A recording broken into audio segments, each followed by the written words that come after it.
existing. We can always add a table. What's that? Okay, okay.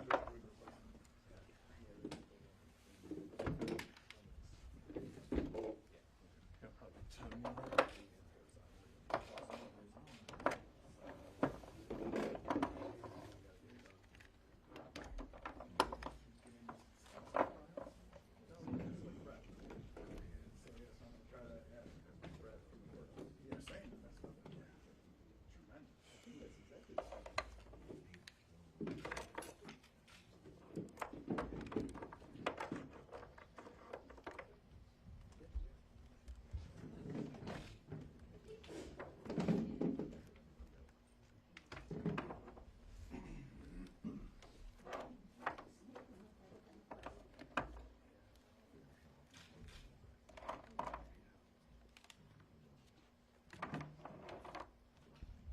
Dwayne, I thought we'd set one of those on either side of the table.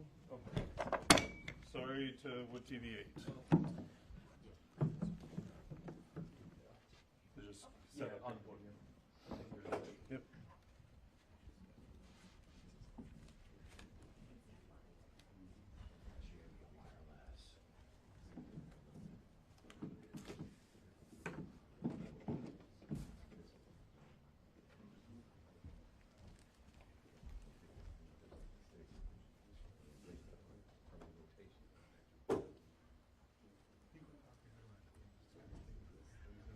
All right, everybody. I'm Tiffany in the U.S. Attorney's Office, so we'll get started here in a couple minutes.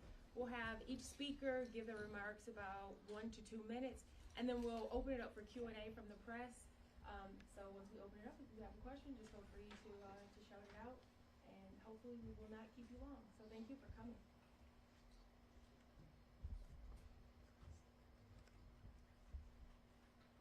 Let's give a little mic check. Yeah, sure. Microphone check. 1, 2, 3, 4. How do you steal a jacket that's not yours? Totally blew the joke. It's how do you take a coat that's not yours, you jack it, but I messed that up. So hopefully, microphone check. Good? Okay, perfect. All right, we're ready.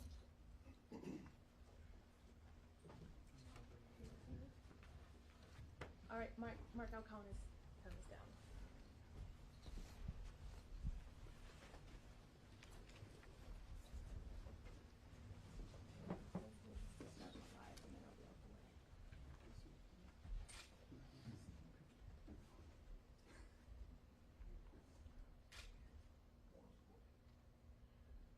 All right, 3, 2, 1. Well, good afternoon, everyone. My name is Mark Totten. I'm the U.S. Attorney for the Western District of Michigan. I just want to say thanks, first of all, to Chief Abrams here at Benton Township Police Department for hosting us, and, of course, for the department's incredible work on this case. I also want to say thank you to all of you for being here. This is an important case. We're glad you're covering it. And I want to say thanks to all of my partners, many of whom are standing behind us and whom I will introduce shortly. Today I am announcing federal charges against Darnell Bishop, age 33, and Dontrell Nance, age 25, both of Berrien County. These charges stem from the theft of 123 firearms from Dunham Sports in Benton Harbor, Michigan, which occurred late in the evening of Thursday, November 16th, and continued into the early morning hours of the next day. Let me identify the specific charges. I will also summarize the allegations that we're making.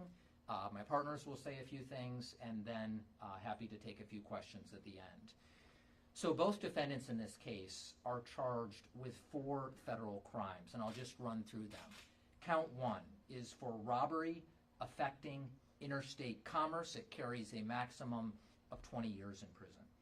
Count 2 is for brandishing a firearm during a crime of violence, which carries a mandatory minimum of 7 years consecutive to any other sentence that ends up being imposed in this manner. Count 3 is for theft of firearms from a federal firearms licensee, and count 4 is for knowingly possessing stolen firearms. Let me turn now to the allegations that you will find in our complaint. I think all of you have a copy of that, or we do have hard copies, which we can get to you at the end. At 2 a.m. on Friday, November 17th, the Benton Township Police Department received a 911 call from the store manager of Dunham Sports. He told the police that at approximately 9:55 p.m. on Thursday, November 16th, 2 unknown people approached him outside his Benton Harbor home, held him at gunpoint, then blindfolded, handcuffed, and placed him in the back of his own car. The defendants then drove the manager to an unknown area and threatened the manager with a gun to his head until the manager disclosed the passcode for the security system at the sports store and told them how to access it. The manager explained that one of the subjects then left the area while the other subject continued to hold the manager against his will. Surveillance footage from Dunham Sports Store showed that at about 10:40 p.m. on November 16th, a male entered the store and disabled the alarm system. He then secured 2 large blue Yeti coolers with wheels and loaded them full of handguns. He left the store with one of the coolers at approximately 11:08 p.m. and returned for the other cooler at approximately 11:52 p.m. and then left with the other cooler a few minutes later. A later ATF audit revealed that 123 handguns were missing. Law enforcement moved carefully but swiftly with their investigation, which included the following. One of the defendants allegedly used Cash App to try and send money from the manager's debit card to another Cash App account. Although that transfer failed, likely because of a misspelling, the attempt helped lead authorities to Dontrell Nance. This lead allowed law enforcement to begin surveillance of Nance at his place of residence. Investigators observed Nance with another male who they identified as Darnell Bishop, Nance's brother. Subsequently, law enforcement observed Nance, Bishop, and a third unknown male at another location.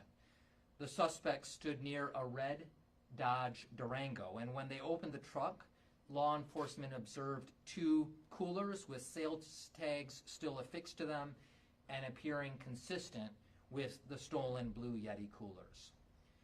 With this strong start to their investigation, law enforcement were soon able to arrest both defendants. Police then executed a search warrant for the residences and the vehicles associated with the defendants and were able to locate all but one of the 123 stolen firearms from Dunham Sports.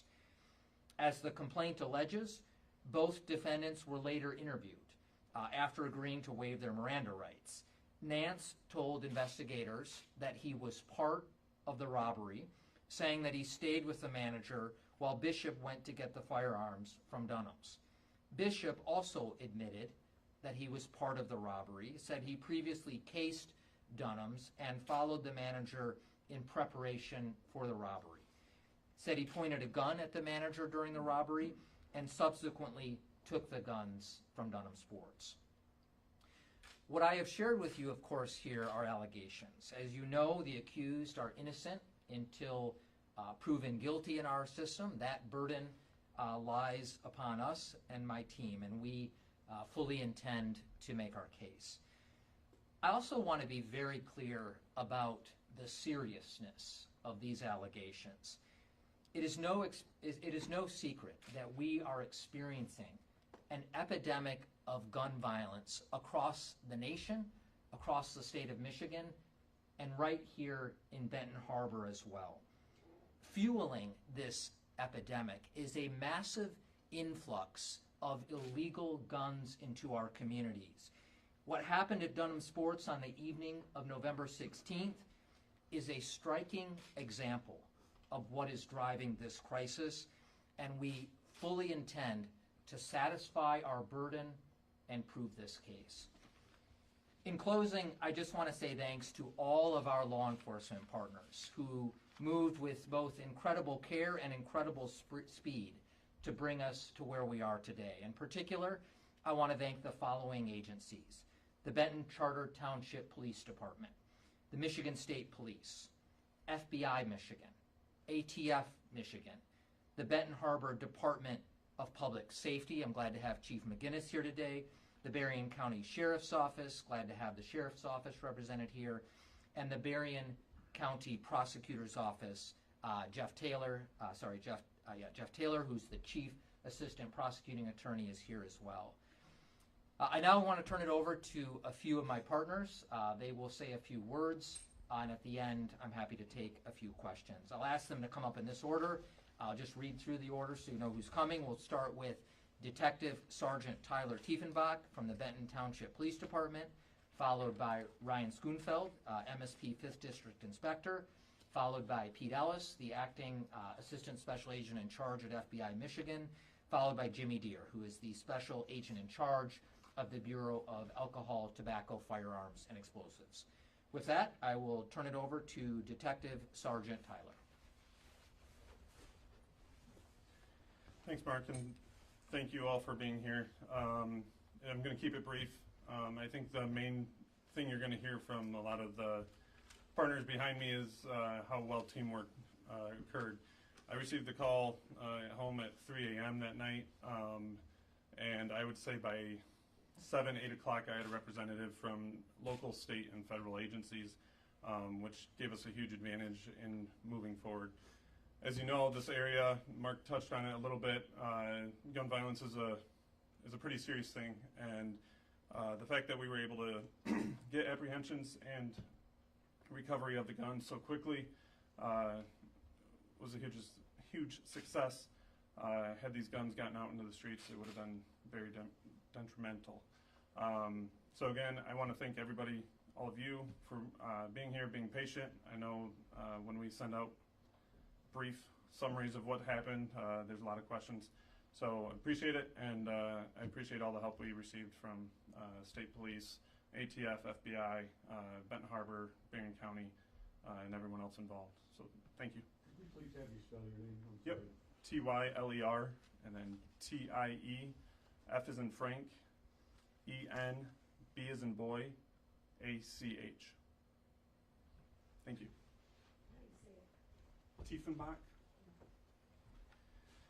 Hello, I'm Ryan Schoonfeld, the Assistant District Commander of the Michigan State Police 5th District, which is the southwest corner of the state. That's SCHOONVELD. I also just want to say how proud I am of the group here that worked together. I'm proud to represent the Michigan State Police, the investigators that helped out in this situation. They really worked quickly and just did an awesome job. We're really fortunate down in this area in southwest Michigan to have great partnerships where we can work together and accomplish things in such a quick manner. Berrien County law enforcement had a tough week. We had an officer shot last week in Coloma Township, and we all got together, worked together to be together as a group and really accomplish the things that we need to accomplish. We're just thankful for our group here and thankful for the support of our community. Thanks. Good afternoon. I'm Peter Ellis, last name's E-L-L-I-S. I'm the Acting Assistant Special Agent in Charge for the FBI in the Western District of Michigan. So I want to start by commending all our law enforcement partners here and their teams, especially their teams whose quick reaction to this investigation was able to identify, locate, and prevent these weapons from ever reaching the street. Did this to protect the community and the citizens. Also want to let this community know that the FBI is going to continue working with our law enforcement partners to combat violent crime to protect the community. Thank you.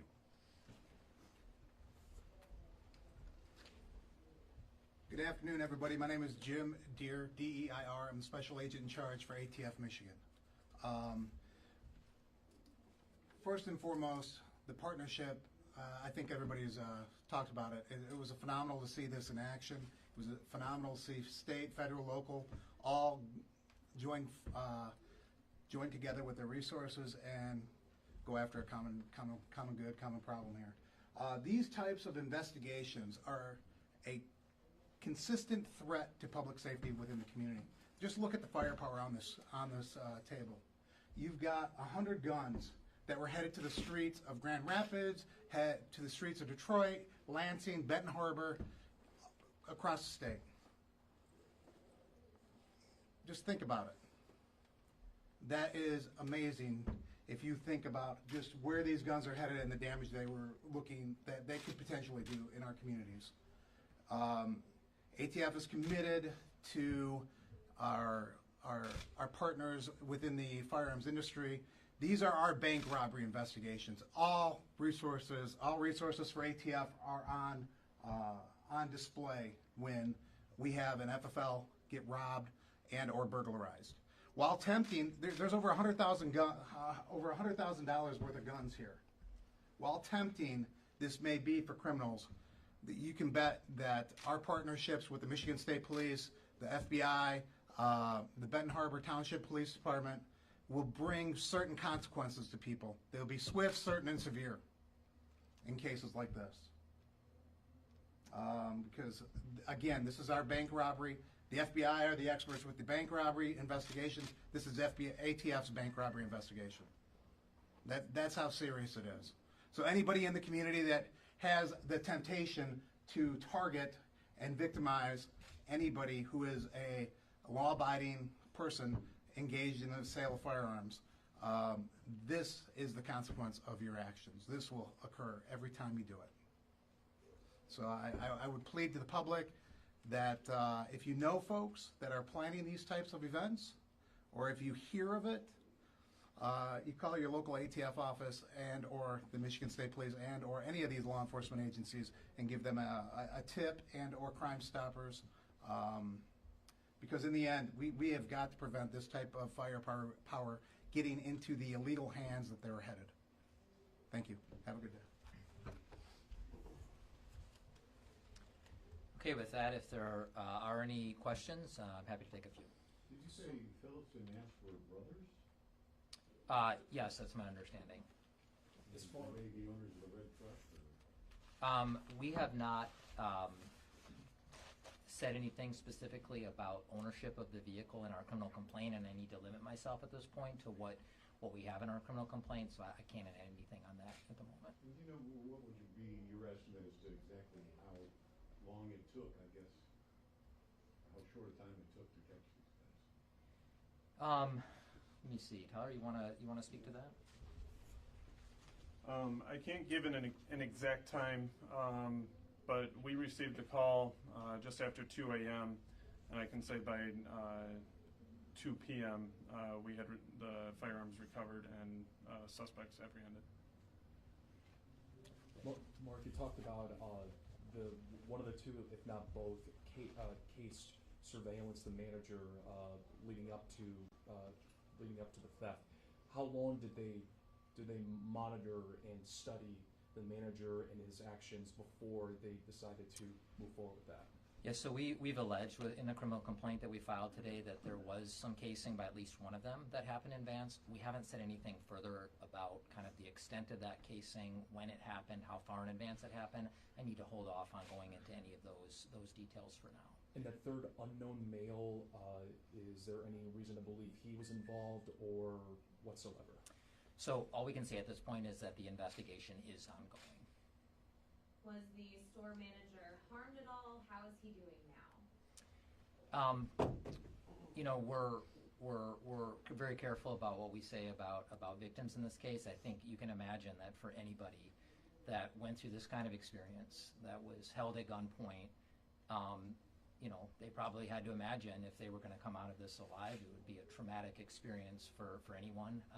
You know, I don't want to speak about this particular individual at this point because I don't have permission to do that, but I think we can all appreciate that this would just be an incredibly traumatic experience for anyone who went through it. With the two who admitted to these crimes, did they give exact specifics on what they would have carried out if they were with these guns? We haven't not said anything about their motivations. It's not a necessary element that we need to prove to establish guilt for these 4 crimes. You know, there may be in the course of these proceedings as we, you know, move through the conviction stage, if a conviction is achieved and we move through the sentencing stage, there may be more information that comes out in that respect, but at this point, that's not something that we're speaking to. Any last questions? Anything like this? What's that?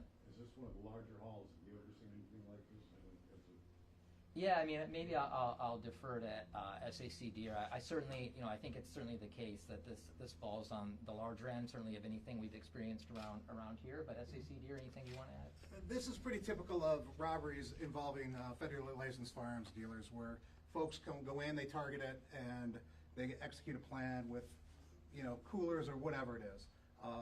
Loading, usually they target the handguns and load them up, and these are easily sold on the streets.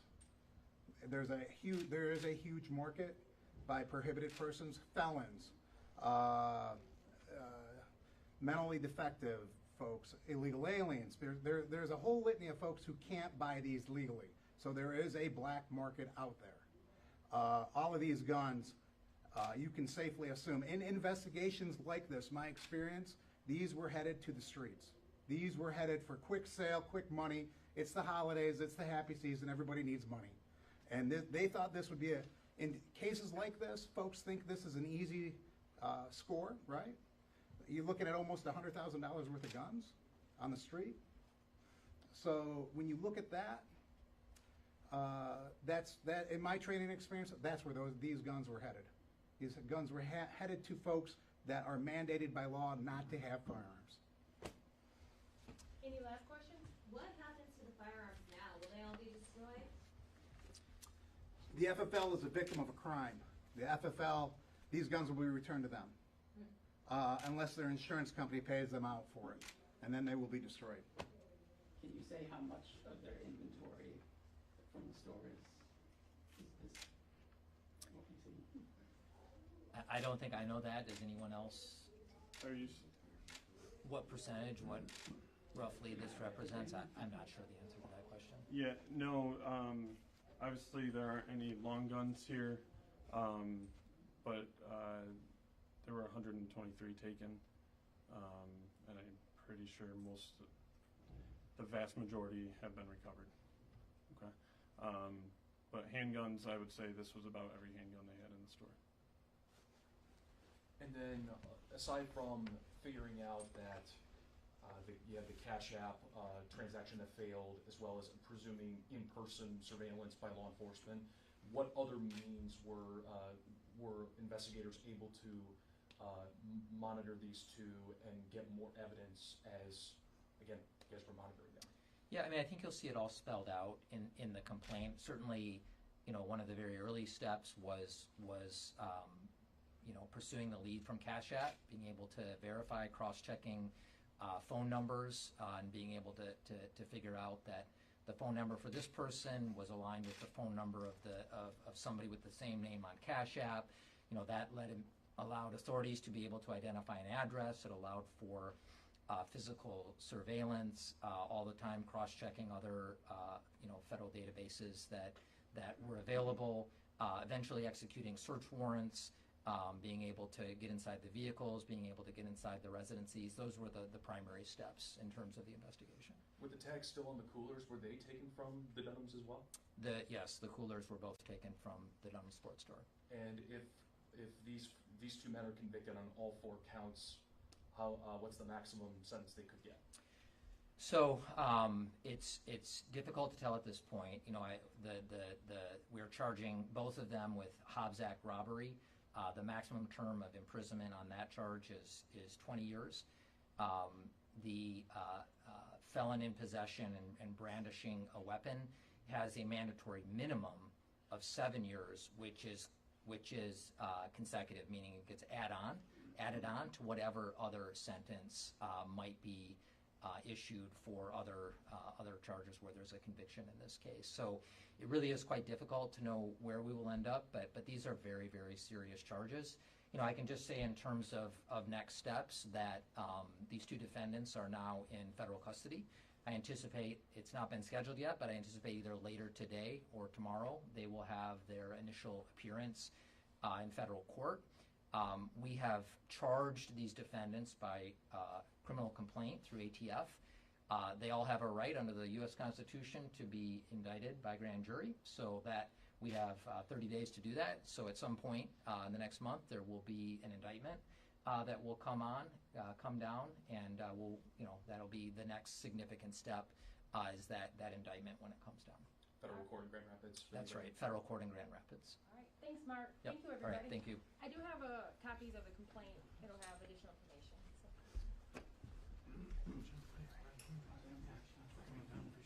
We typically don't give out much copies.